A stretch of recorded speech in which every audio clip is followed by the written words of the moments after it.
All right, artists, today is going to be your first introduction to Photoshop. I'm going to show you how to open the program, how to open files, how to save files, and lots of other goodies that you're going to want to know when you get started here on our journey of learning Photoshop.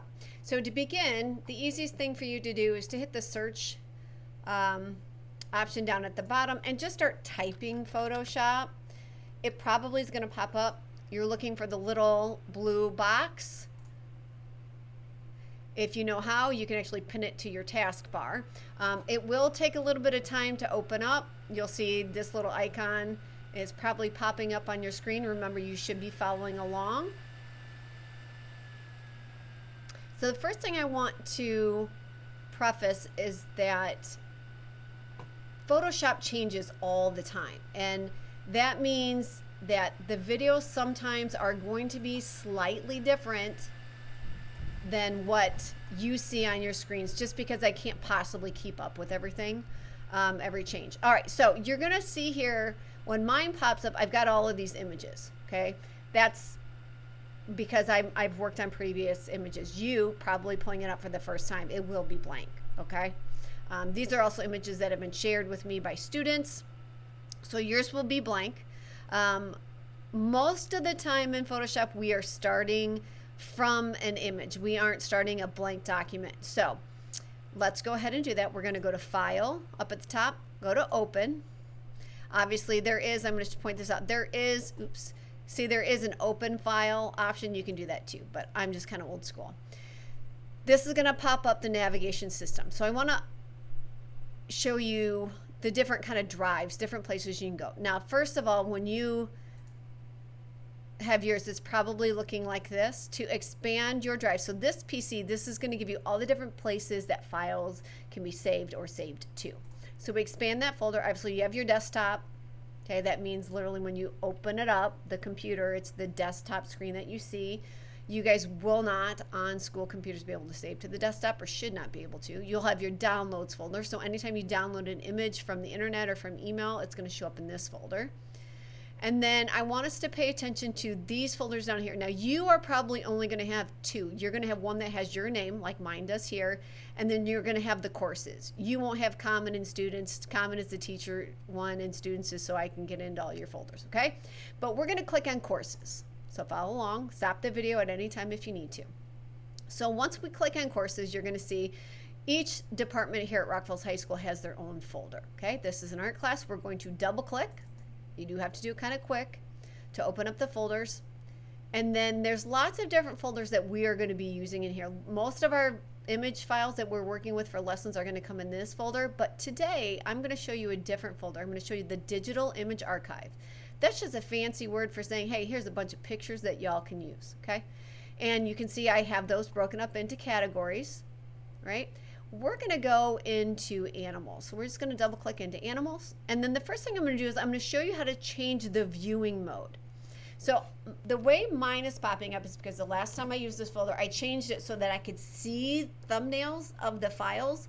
Most likely when you guys open up, it's probably going to be a list view or something along these lines. So you need to locate up here in the top right somewhere. You should have the different viewing options. So you're going to go to large or extra large.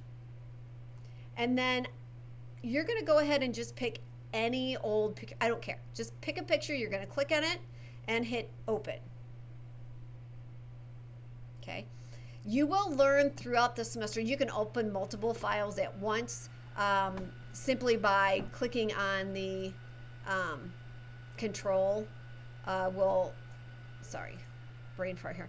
Control will allow you to open up multiple files that are not in a row, and then shift will allow you to open up multiple files that are listed in a row, okay? And some of us know the keyboard shortcuts. All right, so when this pops up, here is Photoshop. It's open up in our interface, the layout for the program. You have up here is your menu bar. So these are your main basic commands, and obviously if you click on them, a drop down will pop up, okay? Underneath it is the options bar. Now this bar changes all the time. Whenever I change tools, the options are going to change because each tool has different options, right? Over here, you're going to have these things called panels, which we're going to talk a lot about today. You have your image window.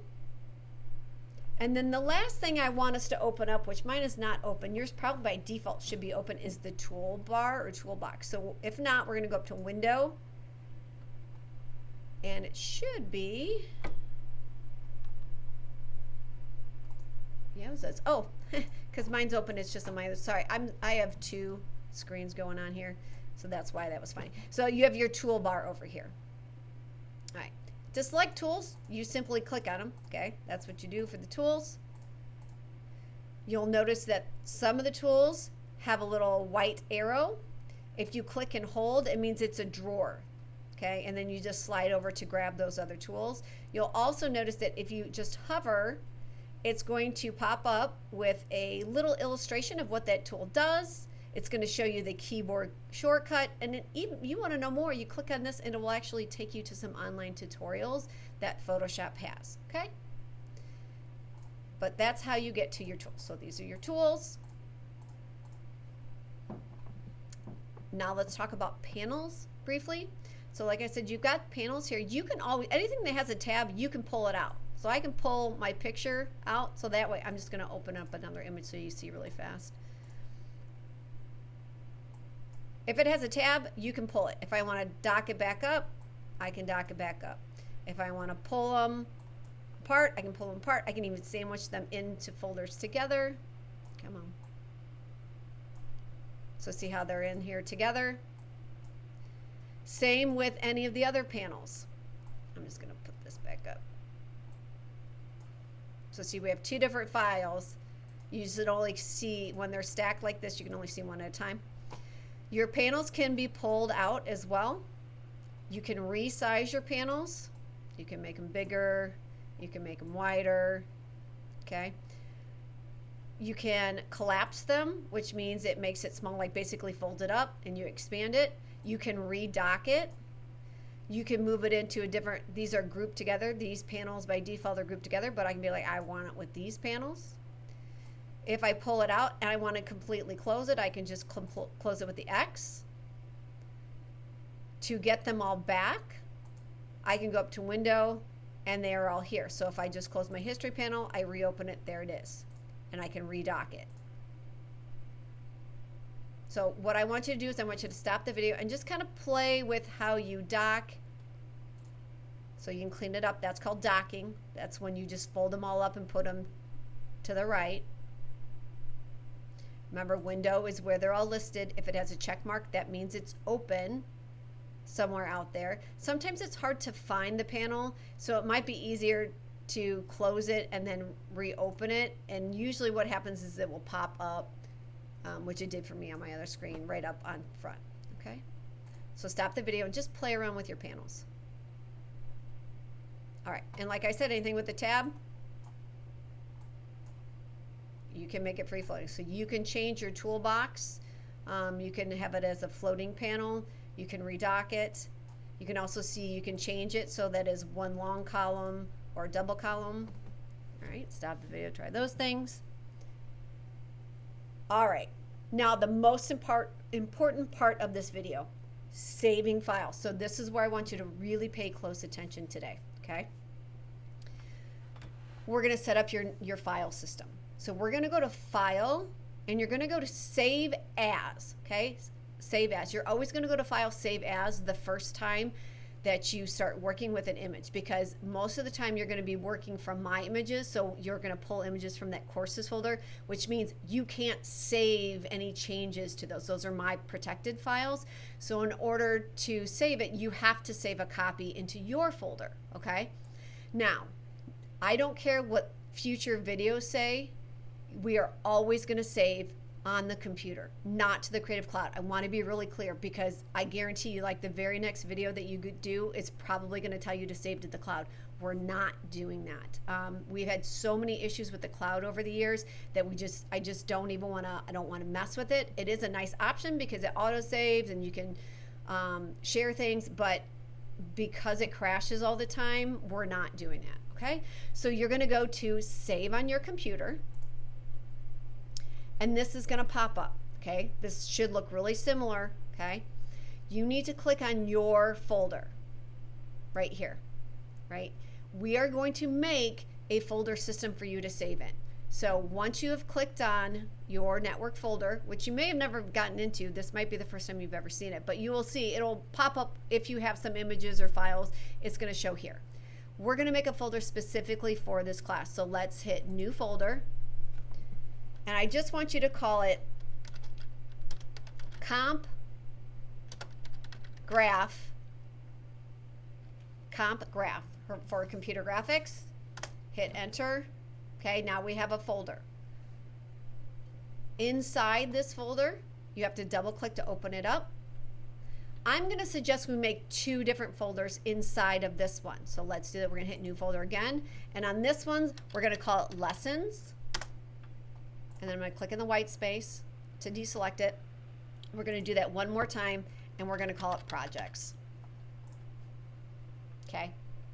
Now this is the lesson, so we're going to double click to open up the lessons folder. And for file name, we're just going to put intro to Photoshop. Now, it is super important that you do not use punctuation in the file name. So don't put periods, backslashes, exclamation points, number signs, because it can corrupt the file because it thinks you're coding. Okay? So just letters and numbers, spaces are okay. And then we will get into file types more. For right now, it's by default going to come up as a JPEG because this is a JPEG file. Later files, it'll be Photoshop files, or it will convert them to Photoshop files, and you'll see that here. But then you're just going to go to save. This dialog box is going to pop up. You're going to always crank it up to large. Okay, so your quality is at max, and you're just going to click OK. And that's it. It's now saved. If you were going to make changes, so let's say, okay, I've made a change to this. If I close it, I'm going to lose all of my steps. If I want to save this, I have to go back to File. You don't have to do Save As again. Okay, you only have to do that the first time. You just go to File, Save, and it will save it in there. It's not that dialog box about saving the files. That's not going to pop up. Just File, Save. But you have to remember File, Save. There is a keyboard shortcut. If you know that keyboard shortcut, you can use that. Okay? That's pretty much it. We've got our file system set up. You now know how to open up Photoshop. You know how to open up a file. Last thing I have to show you is how do you close this thing down. Pretty simple. Hit the X, close it down, close it down. That's it, ladies and gentlemen. I will see you back here for the next video.